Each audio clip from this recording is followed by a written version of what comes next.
Story time about how I did the dirty with my crush's brother just to get him jealous. I just turned 23 years old and I've been in love with the same guy for 5 years. This guy, let's call him Chad. He's always said to me that he doesn't want a girlfriend, but then he'll call me at night for, you know what? I decided to ghost him for a month just to see what would happen, but he didn't even contact me. This obviously hurt my feelings because I was totally in love with him. I would have given anything to be in a serious relationship with him, but all he wanted was to party and hang out with other girls too. He started posting other girls to his story and it made me furious. I couldn't believe that he was doing that to me, but at the same time I couldn't hold it against him. Nonetheless, I was brokenhearted. I decided to date a few guys, but nothing worked. All I kept thinking about was stupid Chad. A little backstory about Chad. He has 2 brothers, one is older and one is younger. The older one is really attractive, and he's also liked me for a very long time. But he also knows that I'm totally in love with Chad, so he never really tried to talk to me because of that. Let's call him Jake. I decided to slide into Jake's DMs, and I told him that I thought he was really hot. He replied right away. Then he said that he had always had a crush on me, but he thought that I was in love with Chad. I lied and told him that I didn't have feelings for Chad, and that I was totally free to date and see whoever I wanted. He wasted no time and asked me out on a date. We ended up having a picnic on the beach for our first date. It was actually super romantic and really nice. We spent about 6 hours at the beach, and of course, I needed to make Chad jealous, so I took pictures with Jake and posted them to my story. A minute after I posted them, Chad started messaging me. He's asking me why I'm with his brother, so I simply responded by saying that he had no right to ask me anything. Then he calls me, but I decided to ignore the call. And suddenly, Jake kissed me. He said he'd been wanting to do that for a long time, and honestly, I really liked it. Chad ended up calling me 5 times, but I ignored all of them. After Jake kissed me, I see I have 5 missed calls from Chad, and I pretty much ignored him the entire night. Jake took me home and nothing else happened. Next morning, I wake up to a missed call from Chad, and also a voice memo. In the voice memo, he starts telling me that he misses me and that he really wants to see me again. My plan was just to completely ignore him, but I caved. I sent him a voice memo back saying that if he wanted something serious with me, that I would totally consider it. Otherwise, I didn't want him to talk to me. He then left me on red. Yep, that's right. He ghosted me again. That's when I called Jake and asked him if he wanted to come over to my place. By the way, at this point, I don't really have feelings for Jake, and I'm totally aware that I was just using him, which I do feel bad for, but it worked. Jake came over and we ordered pizza. We sat down to watch a movie, but of course I pulled out my phone and started posting to my stories. Once again, Chad replies asking me why his brother is at my house, and that's when I really decided to ignore him. I left him on red, and boy did it feel good. Then I see a text from Chad saying I'm coming over. I didn't know what to do, so I told Jake that I needed him to leave because I had work. Chad tells me that he's coming over to my place because he's super jealous. I have no choice but to tell Jake to leave. But Jake was super sweet about it and he said he totally understood. He gave me a kiss and left. Not even 2 minutes later, Chad shows up at my door. He comes in and starts asking me questions about his brother and I. Told him he had no right to be jealous or to even ask me any questions because he didn't want a relationship. Then he tried to kiss me and I couldn't resist. We started to kiss and before I knew it, we were, After it was over, I came to my senses and told him to leave. Of course, he pretended to be outraged. He told me that he couldn't believe that I was treating him this way. And that's when I said, well, you've been treating me this way for the past 5 years. He had no comeback. Once again, I asked him to leave and he did. A few hours later, I go to Chad's story and he's hanging out with 2 girls. All I could do was cry. So I knew I needed to one-up him. The following night, I go out with his brother and we do it. I posted a picture of his arm in my bed and this sent Chad into a rage. He calls me, but I ignored all the phone calls. That's when I knew I had to tell Jake to go home before Chad showed up. I pretended to feel sick and asked Jake if he could go home. Chad shows up once again to my house. He asked me if anything happened between his brother and I, and of course I said yes. Out of nowhere, he asked me to be his girlfriend. He tells me that this whole time he's actually been in love with me, but that he couldn't see it, and that he couldn't stand the thought of me being with anyone else. I've been dating Chad for 2 months now, but he's super jealous and possessive. I basically ghosted Jake, but he didn't really say anything. I think he knew what was happening, but Chad doesn't even let us speak. I'm having second thoughts about this relationship. What should I do? Okay, so my sophomore year of college, this guy invites me over to his apartment to hook up, and he prefaces my arrival by telling me, hey, I have a new dog. Just want to let you know that he's not really used to new guests in the apartment, so he might freak out a little bit. I was like, oh my god, don't worry about it. I totally understand. I get to the apartment. The guy is very attractive. He's tall. He's older. He's a DJ, which kind of sexy. I don't know. And I meet the dog. The dog is very cute. He's small, but the dog, as soon as he sees me, starts barking like crazy and then pisses all over the floor. The owner freaks out and he's like, oh my god, hold on, let me clean this up, and then takes the dog and puts him in the bathroom and closes the door behind him. We then walk into his studio apartment and then sit on his bed, get to know each other or whatever, and then we start to hook up. It's going well so far, and then as things just start to get hot and heavy, you hear from behind the bathroom door. The dog is freaking out. And every time we try to ignore it, but then it just keeps getting louder and more, like, and longer. Until finally, he was like, okay, I need to let the dog out. Just give me a second. I'm so sorry. I was like, no, don't worry about it. He opens the bathroom door. The dog runs, as soon as the door opens, to the bed, directly to me, stands directly in front of me, and stares me down like this. And as he does it, he just starts pissing all over the bed and on me. In that moment, I realize this is a feud. This dog hates me. This dog wants me dead. He said, I am the only man in this DJ's life. I'm marking my territory, bitch. And I was like, wow, I can't believe I'm being cockblocked by a dog. I was like, post up. You will not stop me from getting my dick. But he did. Okay? Because by that point, getting pissed on, and not in the fun way, it was just not the vibe anymore. So I was like, you know what, I should go home. And he was like, I'm so sorry. He cleaned up, whatever. He's like, you can stay. And I was like, it's fine. I'm just not in the mood anymore. I was like, we can try this again. And he was like, yeah, I would really like to. And I could tell that he was really into me and, like, maybe wanted to, like, go on a date. And I was just not feeling it. I was like, this is just sex, mama. So then a few weeks later, I'm feeling a certain kind of way. Decide to hit this man up. And I go, hey, how's it going? What are you up to? And he's like, oh, actually not doing well right now. My mom died. The funeral's tomorrow. I was like, oh my God, I'm so sorry. That is not a sleigh. And he was like, thank you so much for reaching out. That means a lot to me. I can't do anything right now, but maybe in a few days we can do something. And I was like, I didn't have the heart to tell him. I just texted him because I was horny. I felt really bad about it. And I was like, damn, it was the mom? Why couldn't it be the dog? Like, I know that sounds bad, but the dog was cock blocking me, and the dog was evil. So, since my life got banned because I cursed too much, we're gonna finish the story time on here. So, I go to school with braids and everything. I took all my jewelry off. And at this point, I was just sick and tired of this bitch trying to... She basically thought I was scared of her because I was avoiding the problem. No, I was not scared of her. I'm not scared of nobody. I was just not trying to fight. I was a senior. My prom was on the line. So was my graduation, like walking. And I was not trying to risk that for nobody. So that day I decided to skip class and go to cooking class. And I didn't know she was going to be there. She skipped her class too and went to that cooking class too. And I see her putting her hair up. So my friend gives me a hair tie. And I was all right. If she want to put her hair up, I'm going to put my freaking hair up too. Right?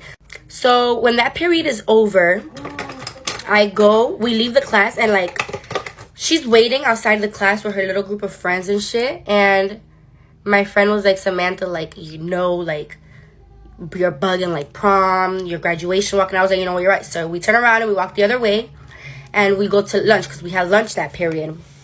And so the way the senior lunch cafeteria is set up, like the senior table, it's like it's in the middle, one long ass table in the middle of the cafeteria. And me and my friends sat at the end. So I was facing this way and the door was all the way over there. And I was just looking like this, talking to my friend. And something just told me to look this way. So when I look this way, I see this bitch running to me, like sprinting to me. And I had said, if she tries to confront me one more time, it ain't gonna be no words. We gonna fight. So I see her running to me, and I get up and I just start swinging, bro. I just start fucking swinging armed, like. And I beat her ass. And that's on period. I beat her ass or whatever. So I get sent to the fucking office away from my mom and all this shit. And when I'm leaving the office, her sister's in the office. And I don't know what, but she says something to me. So I was like, yeah, so I beat your sister up, bitch. So... she fucking throws, like, those apple juice bottles, and the cap hits me right here, and it hurts so bad. So I got mad, and I turned around to go fight her, but the security guard was next to me. So the security guard carries me like this. So I'm looking at her straight up like this. So I didn't have no chance of fighting her, and I wasn't just gonna let her get away with that. So I spit on her.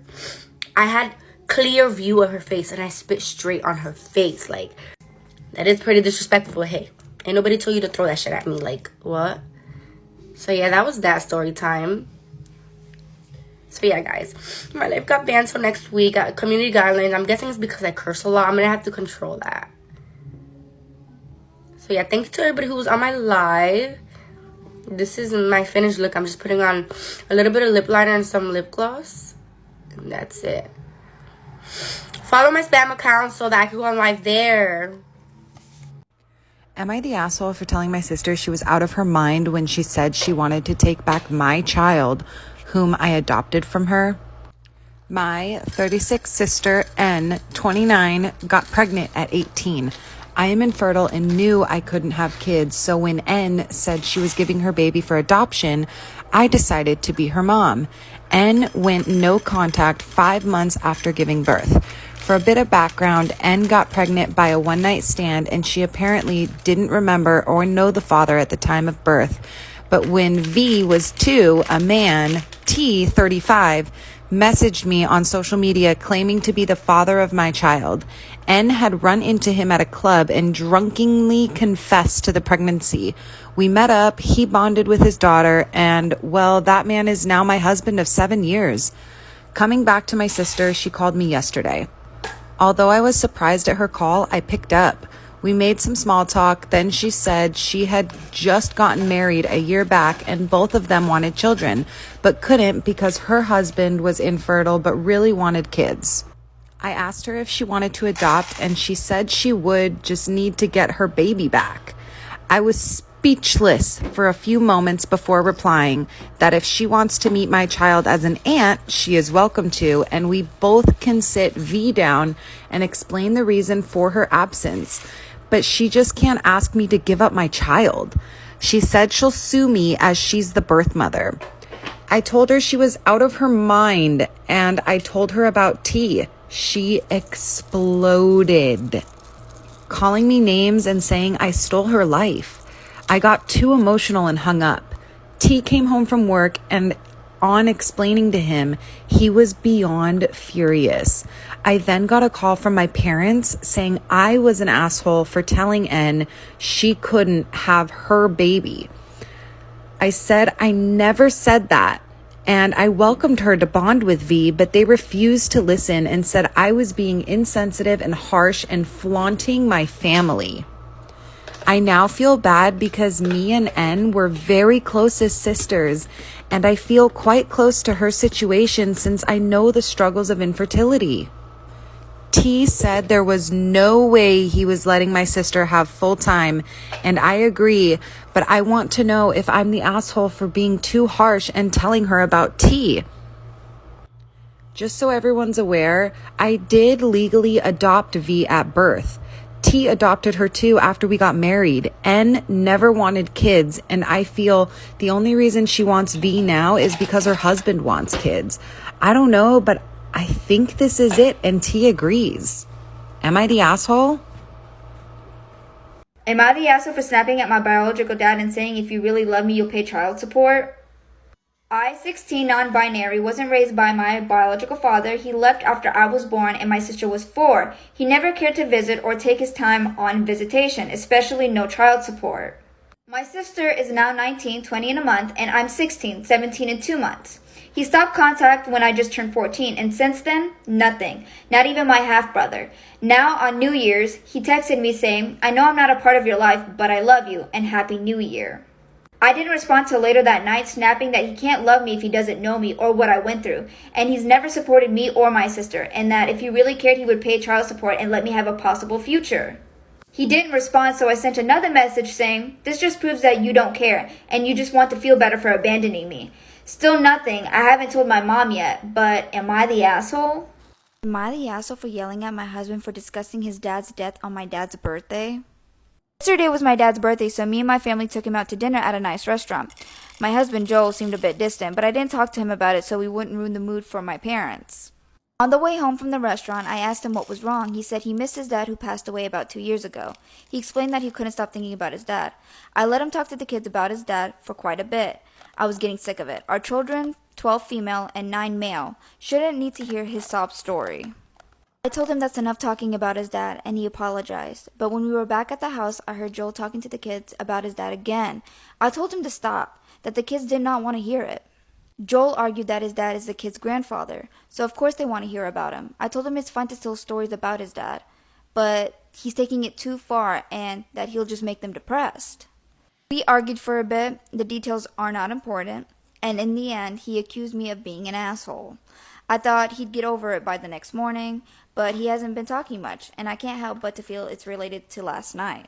I think he's just being stubborn and overreacting, but I'm not sure. Am I the asshole? Story time about the craziest thing I saw while working at a mental health facility. I work in a mental health facility as a psychiatric technician. My job is to help people with mental health distress by providing emotional support, helping develop positive coping skills, and provide medical attention. Some of the individuals that I treat have severe mental illness, which can lead to violence. One day I was assigned to a patient that I'll never forget. He was on a 24-hour observation because he was self-harming and deemed high risk. He had tried to harm others earlier in the day, so he was locked into a padded room with only a bed, a bathroom, and a tear-proof blanket. I was assigned to watch him for the day from outside of the room to ensure that he wouldn't harm himself until he could be seen by a doctor. He was talking about things that made absolutely no sense, running around in circles inside of the room and asking me if I was Jesus. He would start screaming at the top of his lungs about random things, curse at me 1 minute then apologize the next, and kept spinning on the window just to wipe it off a few seconds later. I attempted to calm him down, but he was on a rampage. At one point, he turned his back to me and appeared to be rubbing his eye for some time. However, when he turned around, I almost passed out. He had ripped his eyeball completely out of the socket and began tossing it up and down in the air while calmly singing to himself. The situation only got worse from here.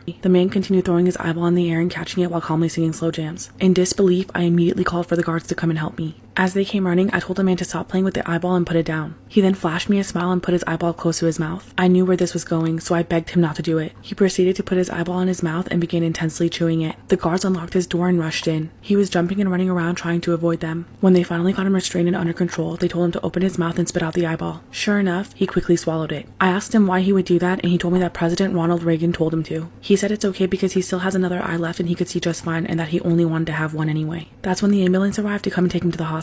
When the paramedics asked him what happened to his eye, he proceeded to throw up on demand in front of everyone. He pointed to his chewed up eyeball and the pile of vomit on the floor and asked them if they could put it back in his eye socket for him. After going to the hospital, he was transferred to a different facility for a higher level of care. To this day, whenever I see someone rubbing their eye, I get squeamish.